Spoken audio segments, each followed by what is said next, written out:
రేపు పొద్దున దేవుని పని చేయాలి అని అంటే నేను ఎలా వెళ్ళగలను, ఎలా చేయగలను, ఎలా పరిగెత్తగలను, ఇవన్నీ కూడా మన మనసుకు రావాలి. అప్పుడు వెంటనే చాలా జాగ్రత్త పడతాం. ముఖ్యంగా తినే విషయంలో, త్రాగే విషయంలో కొంచెం జాగ్రత్తలు తీసుకోండి. తినవలసినటువంటివి మనం తింటే అది కూడా అమితంగా కాకుండా మితంగా. కొంతమంది తింటారు, తినడానికి పుట్టారంటే తింటారు.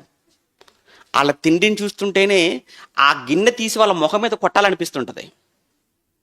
తినే విధానం తెలియదు, తినే పద్ధతి తెలియదు. ఏదో సోమాలియా, ఉగాండా, సుడాన్ అవన్నీ కరువు దేశాలు. వాళ్ళు తిన్నారంటే పర్వాలేదండి, వాళ్ళు కూడా కొంచెం మంచిగా తింటున్నారండి. చూశాను నా ఖతర్ దేశం వెళ్ళినప్పుడు. ఎందుకంటే వాళ్ళు కూడా ఉంటారు అక్కడ.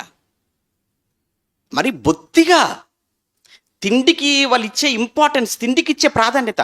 ఏమంటే ఒక మాట, బ్రతకడానికి మనం తినాలి, తెలుసు కదా, బ్రతకడానికి తినాలి, తెలుసు మీ అందరికీ. బ్రతకడానికి తినాలి తప్ప తినడానికే బ్రతుకుతున్నాం అన్నట్టుగా తినకూడదు. కొంతమంది అన్నం కలిపే విధానం కూడా మీరు చూడండి, తెలియదండి చాలామందికి. అన్నం కలుపుతున్నప్పుడు ఏమండి అసలు జస్ట్ అండి ఈ మునివేళ్ళని దాటి కిందికి రాకూడదు, తెలుసు కదా. ఏమండి ఇది దాటి కిందికి రాకూడదు.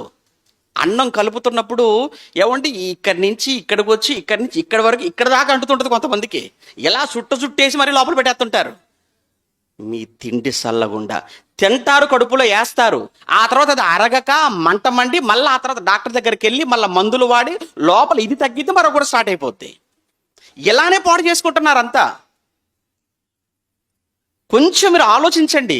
ఎందుకంటే మీరు సోల్జర్స్, మనం ఎవరు, సైనికులం మనం. మరికొంతమంది ఏంటంటే పూర్తిగా నిర్లక్ష్య పెడుతుంటారు, అసలు తినరు. కొంతమంది త్రాగరు. అమ్మా ఏంటమ్మా కిడ్నీలో సమస్యలు అని అంటే, ఏమండి వీళ్ళు వాటర్ ఎక్కువ తీసుకోరండి. ఏమ్మా వాటర్ ఎక్కువ తీసుకోండి, ఎక్కువసార్లు బాత్రూమ్ వెళ్ళవా, ఇప్పుడు హాస్పిటల్కి అయితే వెళ్తావు అనమాట. ఇలా మాటలు వింటుంటానంటే పిచ్చి కొమ్మ వచ్చేస్తుంటుంది. ఎందుకమ్మా వాటర్ తాగొచ్చు కదా అని అంటే, మీకేం తెలుసు అండి బాధ, వాటర్ తాగితే ప్రతిసారి బాత్రూమ్కి వెళ్ళాలండి.